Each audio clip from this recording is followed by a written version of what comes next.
이 옥합을 깨뜨린 여인에 대한 것이 기록되어 있는 것은 마태복음, 마가복음, 요한복음 이렇게 3복음서에 나타나 있고, 누가복음에는 이렇게 베다니 시몬의 집이 베다니에 이렇게, 그러니까 마태복음, 마가복음, 요한복음은 베다니에 있는 시몬의 집 이렇게 되어 있고, 또 베다니에 있는 어느 집, 또 문둥병 걸린 시몬의 집, 뭐 이렇게 기록이 되어 있어요. 근데 누가복음에도 이와 같은 사건이 있기는 한데, 그것은 거기 누가복음에 기록되어 있는 그 장소는 바리새인의 집으로 기록되어 있어요. 그러니까 이 향유 옥합을 부은 사건은 이게 한 사람으로 봐지지는 않는 것 같아요. 누가복음에는 바리새인의 집으로 기록되어 있고, 그러니까 공생의 시절에 있을 때 일어났던 그 사건으로 기록되어 있는 것 같고요. 그 다음에 마태복음, 마가복음, 요한복음은 한 여인에 대해서 나타난 것 같아요. 그리고 요한복음에는 이 여인이 마리아라고 기록되어 있습니다. 여기서 그러니까 시몬의 집, 베다니 문둥이 시몬은 나사로의 아버지일 수 있고요. 그 다음에 시몬의 딸은 마르다와 마리아일 수가 있습니다. 그래서 여기서 이 옥합을 깬 여인은 마리아라고 기록이 되어 있습니다. 요한복음 12장 1절에서 8절을 보시면,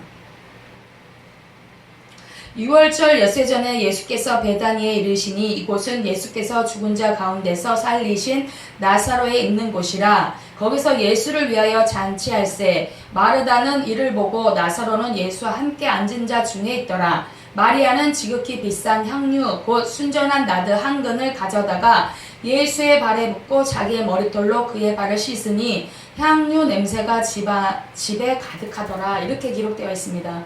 그러니까 이 옥합을 깬 여인은 마리아라고 이렇게 요한복음에는 기록되어 있습니다. 그러면 그 어떤 목사님들은 이 여인이 막달라 마리아일 것이다 라고 얘기도 하는데, 그건 막달라 마리아 또 나사로의 동생 마리아 이게 중요한 게 아니고요. 누가 이렇게 예수님한테 했던가를, 그것이 막달라 마리아든 그냥 나사로의 동생 마리아든 그거는 아무 상관이 없습니다.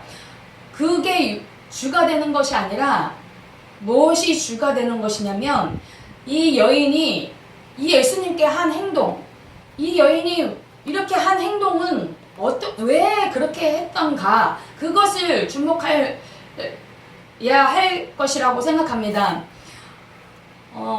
첫 번째는 예수님의 은혜에 대한 감사를 의미합니다. 요한복음에 보면 여인의 이름이 마리아라고 밝히고 있습니다. 마리아는 예수님께서 자신의 오라버니인 나사로를 살려주신 그 은혜 감사에서 예수님께 그 감사한 표현으로 순전한 나드 한 근, 이 옥합을 깼습니다. 이 옥합을 깬 것은 뭐냐면, 여기 본문에 보면 이것을 팔아다가, 왜 이것을 허비하느냐, 이것을 팔아다가 가난한 자들에게 나눠주면 그들이 유용하게 쓸 것이다 하면서 분을 냈던 것도 있고, 또 어떤 복음서에는 이렇게 기록되어 있습니다. 300데나리온이나 되는, 마가복음에는 300데나리온이나 되는 것을 왜 허비하느냐, 이 300데나리온이 얼마의 가치가 있냐면 남자 노동자의 1년치의 임금과 같다라고 해요. 근데 이 여인이 이것을 유대의 근동에서는 여인이 시집가기 전에 이 옥합에다가 이 향유 같은 것을 모아서 그것을 집창금으로 가져가기도 한다고 해요.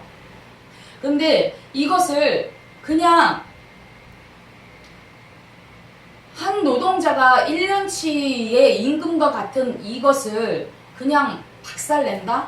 이것은 웬만한 사람들이 이것을 할 수 있는 행동은 아니에요. 그렇지만 그 예수님께서 그 자기 오라버니에게 베풀어 주신 그 은혜, 솔직히 병원에서 만약에 무엇을 해서 그 사람이 살 수 있다라고 하면 돈 있는 사람 같으면은요, 몇 천만 원, 몇 억도 아깝지 않을 거예요. 그렇게 해서 살릴 수만 있다라면 내가 전 재산을 들여서라도 내 목숨을 살려준다면 내 전 재산을 들여서라도 내가 하겠다 하는 사람들도 굉장히 많을 거예요. 그것은 뭐예요? 그 돈이 자기 목숨과 바꿀 수 없다라는 거예요. 이 여인은 자기 오라버니를 살려주신 그 은혜, 얼마나 이 값어치하고는 비교할 수 없는 그 감사함. 또 예수님께서는 자신들에게 오라버니와 누이하고 같이, 동생하고 같이 살고 언니랑 같이 살고 있던 이 마리아에게도 예수님께서는 굉장히 사랑을 베푸시고 친근하게 이렇게 지내셨던 것을 알 수가 있습니다. 그런 분에게 정말 감사하는 그 표현으로 이 옥합을 그냥 아무 계산 없이 할 수 있었던 것입니다. 우리가 신앙생활을 할 때 두 가지의 성도들을 볼 수가 있습니다. 한 가지 신앙생활 하는 성도들 중에 한 가지에 속하는 성도들은 감사 헌금이라든가 11조 아니면 교회의 봉사라든가 이것을 그냥 억지로 교회에서 담임 목사님이 시키시니까, 아니면 이 감사헌금에 11조 안 하면 내가 복을 받지 못할까봐 이렇게 해서 두려워서 억지로 하는 그런 사람이 있는가 하면, 어떤 성도들은 정말 내가 받은 은혜 감사해서 나 같은 사람, 그런 사람을 구원해 주신 그 하나님께 감사해서 그 감사의 표현으로 하나님의 법을 지키고, 그 다음에 그 감사함의 함에 그런 표현이 감사함과 하나님 앞에 한 주간 동안 지켜주심에 감사해서 하나님 이 예물을 드립니다. 정말 감사함으로 인해서 그것을 드리는 거. 근데 어떤 사람은 11조 안 하면 내가 11조를 안 하면 어떤 율법에 갇혀서 내가 11조를 안 하면 하나님의 법에 어긋나기 때문에 내가 복을 받지 못할까봐 이러한 경우로 억지로 하는 사람. 그러니까 율법이라는 틀에 갇혀서 그 율법을 지키지 아니하면 내가 어떻게 복을 받지 못하고 저주받을까봐 그러한 것으로 인해서 두려움에 의해서 신앙생활을 하며 그 감사 헌금이라든가, 그건 감사 헌금이 아니죠. 그것은 어떻게 보면 조건, 내가 하나님께 이렇게 드렸으니까 하나님 나한테 이렇게 해주세요 라는 조건부적인 그러한 예물이라고 할 수도 없어요. 그냥 돈을 그냥 내는 거예요. 이거는 드리는 게 아니고 내는 거예요. 근데 어떤 성도들은 정말 내가 이렇게 건강하게 하나님 집에 청소를 할 수 있어서 감사해서 기뻐서 이렇게 청소하고, 또 내가 한 주간 동안 나를 지켜주신 은혜에 감사해서 하나님 앞에 감사헌금 드리고, 또 한 달 동안 내가 일할 수 있게 해주셔서 그것에 대한 나에게 수입을 창출하게 하신 것이 하나님이니까 그것에 대한 감사의 표시로 하나님 앞에 11조를 올리고, 이렇게 하는 사람이 있습니다. 우리는 어떤 부류에 속했는지 생각해 보아야 할 대목입니다. 이 여인은 그 예수님에 대한 은혜의 감사의 표시로 이렇게 옥합을 깨트린 것입니다. 두 번째는 예수님을 향한 사랑의 마음을 의미합니다. 본문과 같은 것에 마가복음에 의하면 이 여인 여인이 부은 향유 한 옥합의 가치는 아까도 말씀드렸지만 노동자 임금의 1년치 분이라고 1년치 분에 해당하는 금액이라고 합니다. 이 여인은 자신이 시집갈 때 쓰려고 조금씩 모아둔 값진 향유를 주님 예수를 향한 사랑의 마음으로 아낌없이 드린 것입니다. 이것이 마가복음 14장 3절에서 9절 이렇게 되어 있습니다. 신앙생활을 할 때 사실 이 물질 부분에 대해서 승리하지 아니하면 물질에 관해서 그것을 예수님께서도 물질과 하나님을 겸하여 섬길 수 없다라고 말씀을 하셨듯이 우리가 이 여인뿐만 아니라 우리가 그냥 일상에서 정말 내가 사랑하는 사람이 있다라면 그 사람에게 무엇을 준다 한들 그것이 아깝겠습니까? 사랑하는 사람이 있는데 그 사람이 필요하다라고 하면 우리가 다 주지 않겠어요? 정말 사랑한다 그러면 정말 내 목숨까지도 줄 수 있는 그러한 것이 진정한 정말 1도 불순물이 섞이지 않은 그런 사랑인 것입니다. 예수님께서는 우리를 사랑하셨기 때문에 그 몸을 아낌없이 우리에게 내어주신 것처럼 우리도 그러니까 우리가 실상에서 정말 내가 사랑하는 여러분들 다 사랑해 보셨을 거예요. 근데 인간의 사랑은 어떻게 보면 조건부 사랑일 수도 있어요. 그렇지만 정말 진짜 내가 1도 정말 섞이지 않은 그런 사랑을 한다 그러면 뭔들 못 주겠냐고요. 얼마 전에 그러니까 TV에서 보니까 어떤 사람이 간암 초기에다가 간경화 말기예요. 드라마를 보니까 간경화 말기인데 이 사람은 이미 간경화 말기 암은 초기지만 간경화 말기가 돼서 간이 딱딱하게 굳어서 소생될 수가 없는 거예요. 항암도 필요 없고 목도 필요 없고 아무것도 필요 없어요. 다만 살 수 있는 건 뭐냐면 간을 이식받았을 때만이 어느 정도 소생의 기회가 있는 것이에요. 그랬을 때 저는 무슨 생각을 했냐면 정말 내가 사랑하는 사람이 저 상황에 처했다 그러면 나는 어떻게 했을까? 나는 그래 이 간 띄어서 당연히 줘야 되는 게 맞다라고 생각을 해요. 그렇게 생각을 하는데 그것이 그냥 내 식구니까 내가 그냥 내 옆에 있는 사람이니까 이렇게 생각이 될까요? 아니요. 그것은 그 사람을 사랑하는 마음이 있기 때문에 내가 그 내 간을 내 신체의 일부분을 띄어서 준다? 그거는 쉽지 않은 거예요. 어떤 사람들은 자기 자식이 죽는다고 했을 때 사망보험금이 얼마가 되느냐 그걸 따져보는 사람들을 봤을 때 저 사람이 정말 부모가 맞아? 아니 자기 자식이 죽는다는데 어떻게 내 살 궁리만 할 수 있지? 그래 너는 줄 거 없으니까 나는 산 사람이니까 나는 살아야 돼. 이렇게 생각이 먼저 들어갈까? 아니 어떻게 저 사람을 살릴 방법이 없나? 내 자녀, 내 식구, 내가 사랑하는 사람, 내가 살릴 방법이 없겠나? 이런 생각을 하는 것이 아니라 그래 이제 말기라도 살 수 없대. 그러면 살아있는 나부터 사야지. 뭐 챙길 게 없나? 내가 사망보험금 들어놓은 게 있지 그 사람을 위해서. 그러면 이 사망보험금에서 나는 살아야지. 이렇게 생각하는 사람도 있더라고요. 그래서 저는 되게 깜짝 놀랐어요. 나도 실질적으로 저런 상태가 됐을 때 나도 정말 저럴까? 아니면 내가 어떤 방법을 취할까?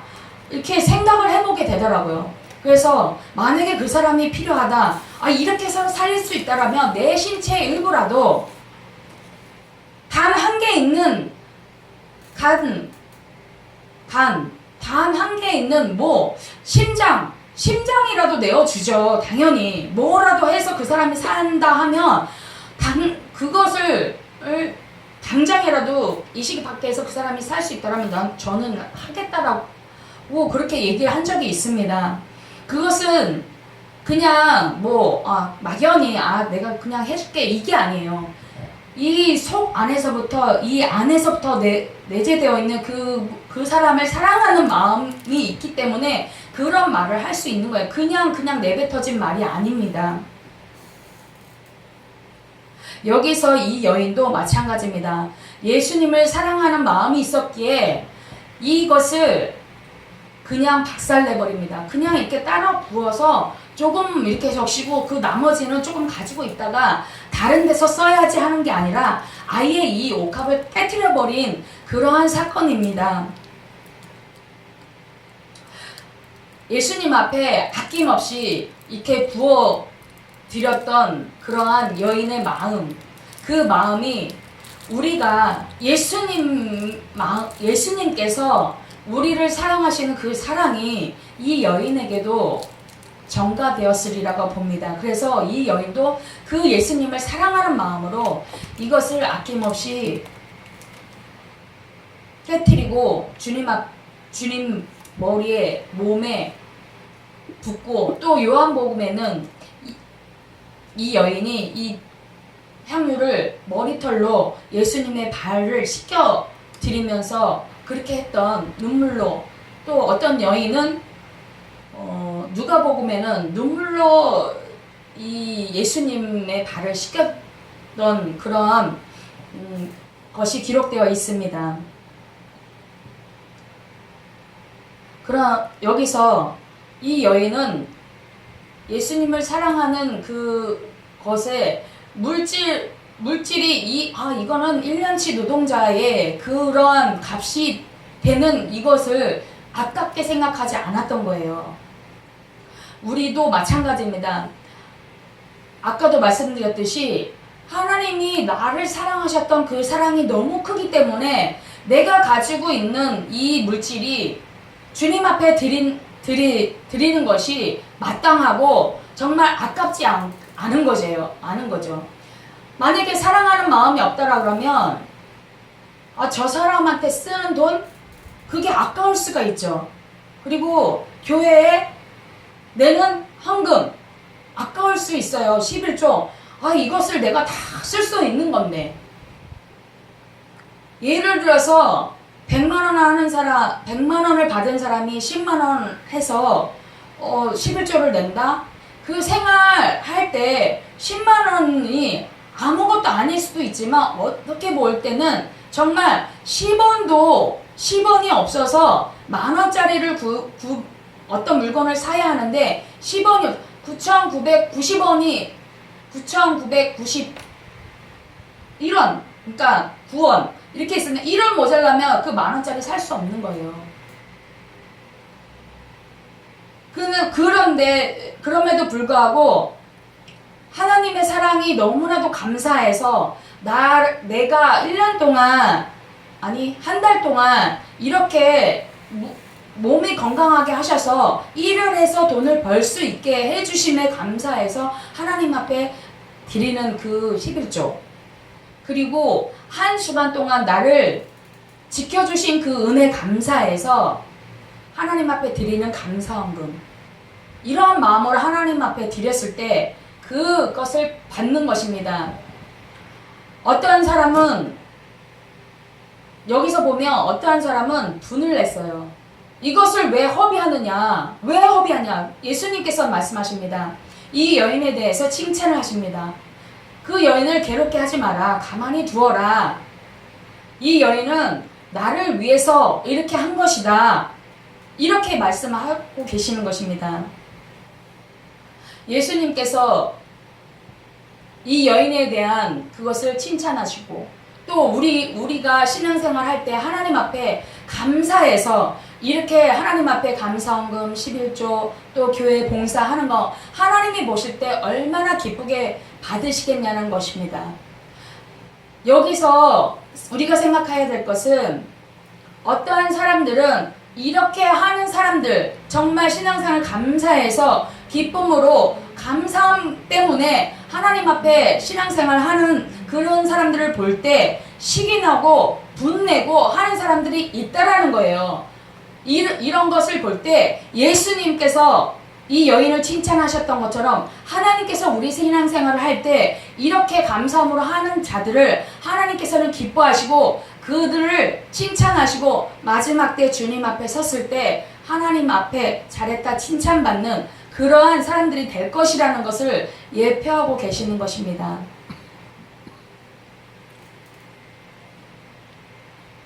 또한 예수님께서 최고의 말씀을 해주십니다. 이 여인이 한 것을, 행한 일을, 이 복음이 전파되는 곳에 이 여인이 행한 일을 기념하라, 이렇게 말씀하시고 계십니다. 여기서 이 복음서에서 보면 예수님이 기념하라고 한 것은 딱 두 가지밖에 없습니다. 성찬식 할 때 고린도전서에 보면 고린도전서에 성찬식 할 때 그것을 기념하라고 하셨고, 제가 읽어드리는 게 낫겠습니다. 고린도전서 11장 24절에 보면 축사하시고 떼어 가라사대 이것은 너희를 위하는 내 몸이니 이것을 행하여 나를 기념하라 하시고, 이렇게 이거는 이제 성찬식 할 때 그 바울 사도가 이렇게 얘기했던 거인데, 그 다음 누가복음 22장 19절에 기록되어 있습니다. 마지막 만찬 때 예수님께서 말씀하셨던 것이거든요. 22장 19절에 보시면 또 떡을 가져 살해하시고 떼어 저희에게 주시며 가라사대 이것을 너희를 위하여 주는 내 몸이라 너희가 이를 행하여 나를 기념하라 하시고, 그러니까 예수님이 떡을 가져서 축사하시고 떼어서 주시면서 이것을 기념하라 하셨어요. 그리고 또 한 가지는 이 여인이 행한 그 일을 기념하라고 하셨던 거. 얼마나 이 복음서가 전해지는, 이 복음이 전파되는 어디든 이 여인이 행한 그 일을 기념하라고 말씀하신 그 얼마나 이게 영광이겠어요. 하나님 아버지께서 너가 행한 그것을 내가 기념할게. 그리고 너가 하나님의 복음, 예수 그리스도의 복음이 전해지는 그 곳 어느 곳에든지 교회들마다 이 여인이 행한 일을 기념하라. 얼마나 값진 그러한 말씀을 들은 것입니까? 이 여인의 가문 대대로 이거는 정말 영광인 것입니다. 우리가 무엇으로 하나님께서 우리에게 이렇게 기념하라고 하실까요? 정말 그것을 생각해 볼 때 우리가 무엇을 해서 기념하라고 하는 거, 이거 딱 한 가지밖에 없는 거예요.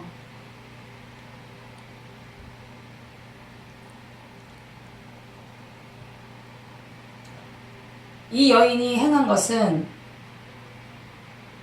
결단코 그냥 그 300데나리온에 대한 향유를 깨트려 부은 것에만 그치지 않아요. 이 여인이 예수님의 머리에 이 기름을 붓습니다. 몸에 붓습니다. 그것은 제가 깨달은 건 뭐냐면, 예수님 머리에 가시관 쓰신 그 머리에 기름을 부었고,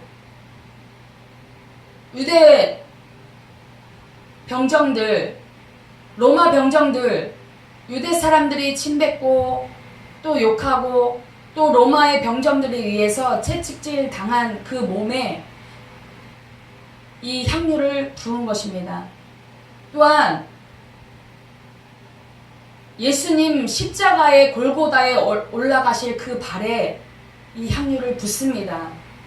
붓고 자기 머리털로 씻고 그 다음에 그 발에 입을 맞춥니다. 나의 죄 때문에 예수님이 그 험한 것을 당할 것을 이 여인은 하나님께서 이미 이 여인을 준비하셨고 예수님의 그 죽으신 장사 지낼 것을 이미 이 여인을 통해서 하나님께서 예비하신 것입니다. 예수님께서 말씀하십니다. 가난한 자들은 항상 너희와 함께 있거니와 나는 항상 함께 있지 아니하니라. 이 여자가 내 몸에 향유를 부은 것은 내 장사를 위하여 함이니라. 내가 진실로 너에게 이르노니 온 천하에 어디서든지 이 복음이 전파되는 곳에는 이 여자의 행한 일도 말하여 저를 기념하라 하시니라. 이 여인이 예수님이 십자가에서 골고다 그 언덕을 십자가 지고 올라가셔서 또 손과 발에 못 박힐 거, 머리에는 가시관, 몸에는 굵은 창자국으로 남겨 있을 그 곳에 먼저 이 향유를 부음으로 예수님이 장사 지낼 것을 미리 예비한 것입니다. 이것은 이 여인이 행하게 한 것은 하나님이라고 생각합니다. 그냥 막연히 이 여인이 행한 행동은 아니에요. 우리가 살아가는 모든 일 가운데 하나님의 계획이 없는 것이 하나도 없어요. 믿는 사람이든 안 믿는 사람들은 다 동일해요. 하나님께서 계획하시고 준비하시고 행할 수 있도록 해주셨던 거예요. 이 여인이 그 향유를 부으려고 다가갔던 그 발걸음, 그것이 하나님이 이미 그 걸음을 인도하신 것이라고 생각합니다. 말씀에 이렇게 기록되어 있습니다. 너희가 마음으로 계획할지라도 그 걸음을 인도하시는 분은 하나님이시라고. 하나님께서 이 여인의 걸음을 인도하셔서 예수님께 그 향유를 부음으로 인해서 그 온 집에 그 향이 가득하고 정말 더럽고 추한 냄새나는 우리의 인생의 삶에 거룩한 향내가 날 수 있도록 온 집안에 퍼질 수 있도록 이 여인의 행한 행동 때문에 예수님이 감격하는 그러한 놀라운 역사가 있었습니다. 우리는 이 장면을 보면서 우리가 행할 것은 무엇인가 생각해 보아야 할 대목이라고 생각합니다. 세 번째는 예수님을 향한 헌신을 의미합니다. 옥합을 깨뜨린 여인은 주님의 죽으심을 미리 기념했고 자신의 머리털로 닦음으로 자신에게도 향유 냄새가 났고 또한 온 집에 가득하게 되었습니다. 성도들이 맡은 바 최선을 다하여 헌신하며 섬기면서 하나님께 영광 될 뿐만 아니라 내 유익만 생각하는 것이 아니라 이웃에게도 많은 사람에게도 그리스도의 향기를 바라는 저와 여러분이 되어야 되겠습니다. 디모데 전서 1장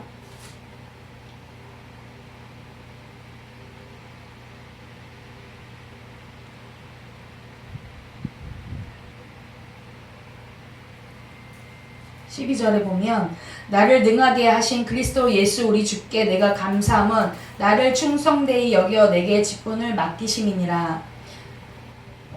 그러니까 나에게 주께서 맡겨주신 그거 뭐냐면 화평케 하라. 많은 사람들로 하여금 예수를 믿게 하고 너희가 그리스도의 향기가 되어서 그들에게 향기를 발해서 예수 그리스도를 믿게 하고 그를 통해서 너희가 또 그런 행하는 것을 보고 많은 사람들이 주께 돌아오게 하는 그런 역사가 있게 되는 것을 예수님이 원하고 계십니다. 고린도전서 4장 2절에는 그리고 맡은 자들에게 구할 것은 충성이니라. 우리가 하나님께서 우리에게 맡겨주신 그 직분, 그것이 뭐냐면 그리스도의 향기로 너희가 어떠한 사람들을 만나든지 그 향기를 발할 수 있는 너희가 되어 라고 말씀하고 계시는 것입니다. 또한 하나님께서 너는 내 것이라고 불러주셨으니 부름받은 자로서 택하신가, 그 택하심에 대한 사명, 소명, 그것을 우리가 값지게 담아놓은 그 옥합, 그것을 깼을 때 물질이든 우리의 사명이든 그것을 깨지 않고 그냥 간직만 하고 있다라면 그것은 저희는 무익한 종이 될 수밖에 없습니다. 불의한 종이 될 수밖에 없습니다. 하나님께서 우리에게 맡겨주신 그 직분에 대하여 우리가 해야 할 것은 가서 남기는 것입니다. 이렇게 달란트를 주신 하나님께, 그러니까 달란트가 우리의 사명일 수도 있고 또 우리의 하나님께서 우리에게 주신 그것을 가서 전해서 남기라는 것. 어떤 종은 1달란트 받고 그것을 묻어뒀다 그랬어요. 묻어두는 종은 하나님께서 합당치 않다. 바깥 어둠에 내어 쫓겨 일을 갈 것이라고 말씀하시는 것처럼 우리가 주신 그것을 담아두기만 하는 거 아니라 깨서 정말 내 안에 있는 예수 그리스도를 깨야 또 내 속에 들어있는 그런 제약성, 그런 것을 깨서 없애지 않으면 하나님의 그런 그리스도의 향기를 낼 수 없는 거예요. 그것을 깨고 나왔을 때 반드시 하나님의 향기를 발할 수 있는 저와 여러분이 된 줄 믿습니다. 그리고 이 여인이 그 값진 옥합을 깨서 예수님께 드린 것은 자기 희생이 아니고서는 할 수 없는 거예요. 그 값진 거 얼마나 귀중한 돈이에요. 귀중한 물건이에요. 그것을 그냥 아무 거리낌 없이 그냥 박살, 이게 옷값을 깼다라는 것은 이 전부를 그냥 완전히 그냥 박살냈다, 이런 뜻이에요. 그러니까 다 쏟아 부은 거예요. 예수님 앞에 다 쏟아 부어낸 거예요. 예수님한테 다 부어드린 거예요. 하나도 호리도 남김없이 그냥 조금 남겨서 나중에 다른 데 써야지가 아니라 온전히 그냥 하나님께, 예수님께 부어드리며 그것을 드렸던 그런 헌신이 없었더라면 예수님께서 이렇게 칭찬하는 그러한 기념하게 되는 그런 여인의 행동이 될 수 없는 것처럼 우리가 어떠한 일을 행할 때 정말 진짜 억지로, 정말 어떻게 그냥 어거지로 그냥 그렇게 하는 것이 아니라 정말 어떤 일을 하든지 간에 우리가 그것에 그냥 끼어들어서 정말 내가 하나님의 앞에 부름 받았으니 하나님이 나를 쓰실 거야 하면서 나를 그냥 하나님 앞에 온전히 내어드리는 거예요. 이럴 때는 아까 목사님께서 말씀하신 어느 장로님이 하시는 말씀에 하나님 여기 잠깐만 계세요 하고, 잠깐만 계세요 하고 자기가 할 것을 한 게 아니라 온전히 자기를 하나님 앞에 그냥 다 드리는 거. 내 삶을 온전히 주님께 맡기고 내 삶이 주인이 되신 그 하나님을 의지하고 나아가는 거. 그런 믿음, 그런 헌신, 그것을 하나님께서는 오늘도 우리에게 요구하고 계시는 것입니다. 이 사건을 통해서 하나님께서 정말 우리에게 요구하고 계시고 바라시는 것은 무엇이냐? 예수 그리스도께서 너희를 위하여 그 몸을 다 찢기고 물과 피도 남기지 않은 그 사랑처럼 너희도 받은 그 사랑이 정말 감사해서 그것을 감사의 표로 하나님 앞에 드릴 수 있는 그런 자, 그랬을 때 하나님이 기억하시고 하나님께서 정말 기뻐하시는 그런 자. 하나님께서는 우리에게 요구하시는 것이 물질을 많이 들여서 그게 아니라 하나님이 원하시는 거 뭐냐면 이 여인이 드린 옥합 그게 300데나리온 그 값어치를 말하는 것이 아니라 이 여인의 마음입니다. 어떠한 것을 물질을 많이 들여서 하나님 내 사랑은 나는 이만큼이에요 라고 보여주라는 그 뜻이 아니라 이 여인이 가지고 있던 그 마음, 우리가 하나님을 향한 그 마음이 어떠함, 하나님을 사랑하라, 그리고 내 이웃을 내 몸같이 사랑하라, 그 계명, 그 계명을 말씀하고 계신 거예요. 위로 하나님을 사랑하는 그 마음, 그 마음이 있다라면 어떤 물질을 가지고 있어도 그 많은 물질을 하나님 앞에 드려도 그게 아깝지 않다, 아까울 수 없다라는 거예요. 결국은 뭐냐면 하나님이 우리에게 요구하시는 것은 사랑입니다. 하나님을 사랑하고 또 내 이웃을 내 몸같이 사랑하는 그 사랑하는 마음. 이 여인이 하나님을 사랑하고 예수님을 사랑했던 마음으로 모든 것을 다 헌신했던 것처럼 저희들에게 요구하고 계시는 것도 바로 그것입니다. 하나님의 그 사랑이 우리에게 부은 바 되었잖아요. 그러면 우리도 그 사랑을 나타내는 자 되라고 말씀하시는 것입니다. 말씀을 맺겠습니다. 하나님 감사합니다. 오늘도 저희들